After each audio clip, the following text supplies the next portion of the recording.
होगी ना, तो एक होता है ना कि रीट्रेनिंग चाहिए होता है, चाहे कुछ और नया, तो उसके बाद ना ये भी होता रहेगा, कोई दिक्कत नहीं जी, है। ठीक। ऐसा नहीं है कि खाली जैसे मैं या किसी कोई और टेक्निकल आ जाएगा तो वो भी आपको अच्छे से समझाया जाएगा। चलिए ठीक है। ठीक है, तो आपने ब्रांड कौन सा नाम लिया ये ये? Silk essence silk essence Canada का ब्रांड है। नहीं, पीएच किस में ज़्यादा होता है? ओके, अब देखो पीएच होता है बेसिकली क्या होता है, हमारा हेयर का पीएच होता है 4 और 5 के आसपास।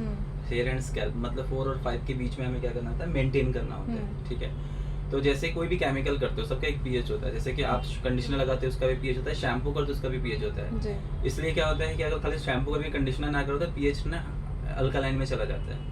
जैसे कि एसिडिक होता है, एक अल्कलाइन होता है। हाँ जी। तो 1 से लेकर 14 तक नंबर आपने सुना होगा, देखा होगा पीएच स्केल पढ़ा होगा, तो 1 से लेकर 14 होता है, बीच वाला क्या होता है 7 होता है, वो न्यूट्रल होता है। इसके नीचे जो भी प्रोडक्ट का पीएच होगा, चाहे कोई भी उठा के, चाहे मेरा ब्रांड चाहे किसी का भी ब्रांड देखोगे, तो उसके नीचे अगर कोई पीएच होगा तो वो आपके बालों को ड्राइनेस की तरफ नहीं लेके जाएगा। वो कहाँ लेके जाएगा, एसिडिक की तरफ, लाइक हेल्दियर की तरफ। उसका पीएच अगर 7 के ऊपर होगा तो ड्राइनेस की तरफ लेके जाएगा धीरे धीरे करके, अल्कलाइन की तरफ। हाँ। तो जैसे ब्लॉन्डर का पीएच कितना होता है पता है?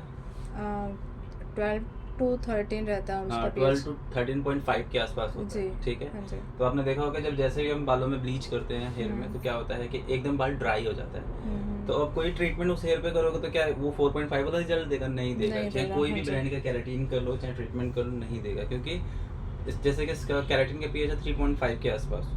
हाँ जी। केराटिन का पीएच, ठीक है।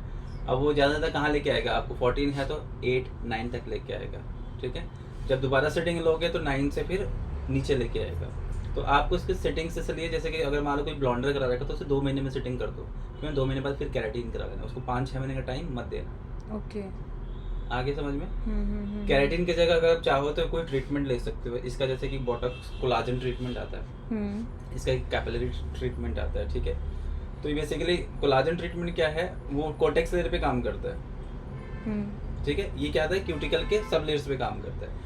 तो वो ट्रीटमेंट क्या होता है, ये होता है आपके क्यूटिकल लेयर को रिपेयर करेगा।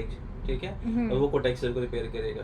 मतलब तो ये बाहर से रिपेयर कर रहा है, वो अंदर जाके रिपेयर करेगा। तो बेसिकली मैंने बोला था कि थोड़ा सा उसका प्रीमियम रेंज का है, आप अपने हिसाब से, बजट के हिसाब से पहले ये स्टार्ट करना है, फिर धीरे धीरे एक सेट मंगा के देख लेंगे कि कैसे क्या करना है। अगर कुछ मेरे पास ऐसा आया तो मैं वैसे ही बता दूंगा। ठीक है ना। तो बेसिकली फर्स्ट हम जब शैम्पू करते हैं, तो शैम्पू मैंने बोला था कि होता क्या है कि जब हम शैम्पू स्टेशन में शैम्पू करते हैं तो क्लाइंट के यहाँ पे फॉर्म बन जाता है, नीचे भी बन जाता है, 5 मिनट छोड़ते हैं, 2 मिनट छोड़ते हैं ना। हाँ। तो बेसिकली क्या होता है, स्कैल्प का पीएच डिसबैलेंस हो जाता है। किसी का ड्राई स्कैल्प हुआ तो और ज़्यादा ड्राई हो जाएगा। ठीक है, तो आपने क्या करना है, जब भी आप शैम्पू करो, कोई सा भी केराटिन का आप शैम्पू करते हैं, तो आपको क्या करना है कि फॉर्म बना के छोड़ना नहीं है सर पे। ठीक है, जस्ट फर्स्ट शैम्पू क्या करना है, आपको निकाल लेना है अच्छे से। दूसरा शैम्पू सिर्फ लेंथ के, जो मिड से लेकर लेंथ पे होता है ना, वहाँ पे फॉर्म बना के छोड़ना है। तो इससे क्या होगा कि आपको हेयर फॉल की, किसी का अगर सेंसिटिव स्कैल्प हो गया, अपने फॉर्म बना के छोड़ दिया, तो इन फ्यूचर आपको उसको क्या प्रॉब्लम आ सकती है, हेयर फॉल की प्रॉब्लम आ सकती है। ठीक है, उसको स्कैल्प डैंड्रफ की प्रॉब्लम आ सकती है, ब्रेकेज की प्रॉब्लम आ सकती है। बोलते हैं ना कि केराटिन करा फिर भी हेयर फॉल हो रहा है, तो मेन रीजन ये होता है कि आपने स्कैल्प का पीएच बैलेंस नहीं कर पाया। क्यों केराटिन लगा भी नहीं सकते स्कैल्प पे, क्योंकि ये हाईली एसिडिक प्रोडक्ट है। तो इसका यही है कि जब आप शैम्पू करो तो उस पर ध्यान देना है। आपको शैम्पू करके फर्स्ट अच्छे से क्लीन करके निकाल दो, तो पहले 2 शैम्पू लेंथ पे छोड़ दो। ठीक है, तो लेंथ पे क्या होगा, पोर्स को ओपन करेगा ताकि आपका केराटिन अंदर से अंदर तक जाएगा। आगे समझ में?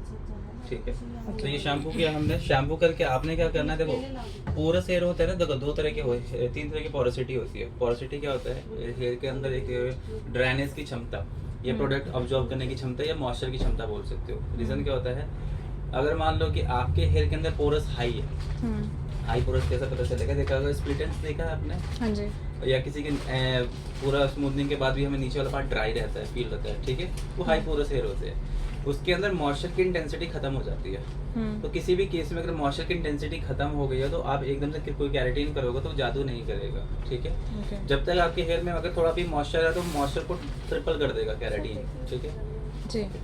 लेकिन अगर मॉइस्चर नहीं हुआ ना तो कोई फायदा नहीं है, क्योंकि आपके क्या करना है कि होता क्या है कि उस केस में आपको क्या करना है कि जब आप केराटिन का जो शैम्पू कंडीशनर देते हो तो उसको बोलना है कि जो कंडीशनर है उसका मास्क है, उसका फील छोड़ती जाए बालों के अंदर। ठीक है, ताकि मॉइस्चर जब जनरेट होने लगेगा ना धीरे धीरे, फील मतलब छोड़ती जाए, मतलब उसका फ्यूल कैसे?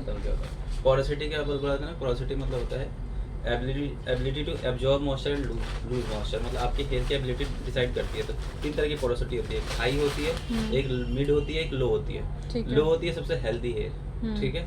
मतलब अगर आपने देखा होगा रूट से लेके एंड तक, रूट से 5 से 10 इंच हेयर क्या होता है, हेल्दी होता है, उसको लो पोरोसिटी बोलते हैं। जरा मिड सेक्शन में आपको थोड़ा ड्राई मिलेगा आपको, तो वो क्या होता है मिड पोरोसिटी। और किसी का नीचे वाला ओवर ड्राई होता है, तो उसको बोलते हैं हाई पोरस हेयर। ठीक है।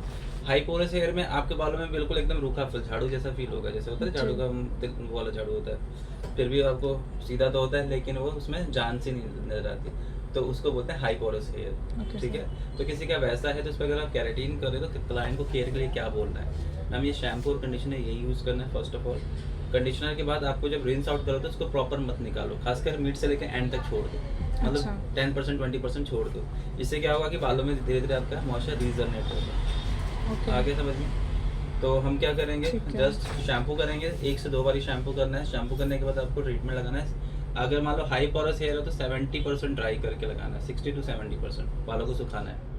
अच्छा, अगर हाई पोरस है तो, हाई पोरस है तो जैसे कि कलर वाले ब्लीच वाले हेयर आ जाते हैं ना हमारे पास, रीजन क्या होता है कि अगर उसके अंदर थोड़ा पानी का मॉइस्चर रहेगा ना, तो अगर आप कैरेटीन उसके ऊपर करोगे तो जल्दी से एक्सेप्ट करेगा। अगर बिल्कुल खाली हेयर होगा ना तो वो मॉइस्चर को एक्सेप्ट नहीं करेगा, वो धीरे धीरे छोड़ देता है।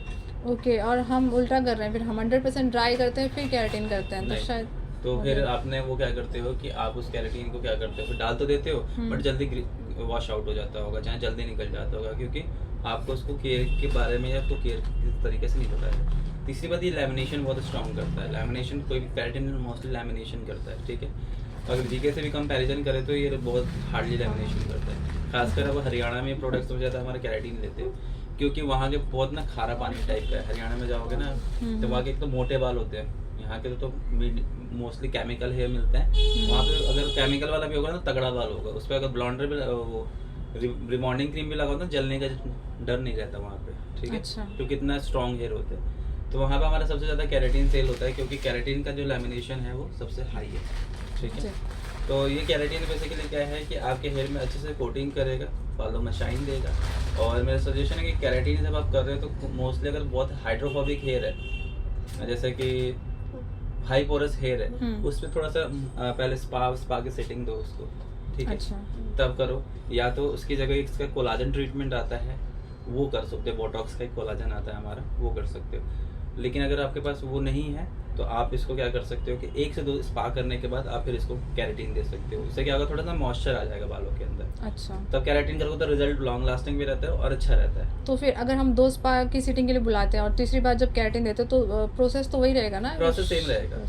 देखना है कि बालों में ड्राइनेस कैसी है। देखो हम कैरेटीन करते हैं तो हमारे बालों में किसी एयर में बहुत अच्छा शाइन आता है, किसी में कम आता है, किसी पे नहीं आता। ठीक है। रीजन ये होता है कि अच्छा होगा उस पे अच्छा आएगा। स्मूथिंग करते हो तो स्मूथिंग क्या सबका सिमिलर रिजल्ट आता है? कभी नहीं आता। अगर आप स्मूथिंग करोगे तो लगेगा कि यार इस पे तो आया ही नहीं। हाँ, या क्लाइंट बोलेगा कि यार वो उसकी जैसा नहीं हुआ, मेरी फ्रेंड के जैसे, क्योंकि उसकी हेयर की कंडीशंस और क्वालिटी अलग है, आपकी हेयर की क्वालिटी अलग है।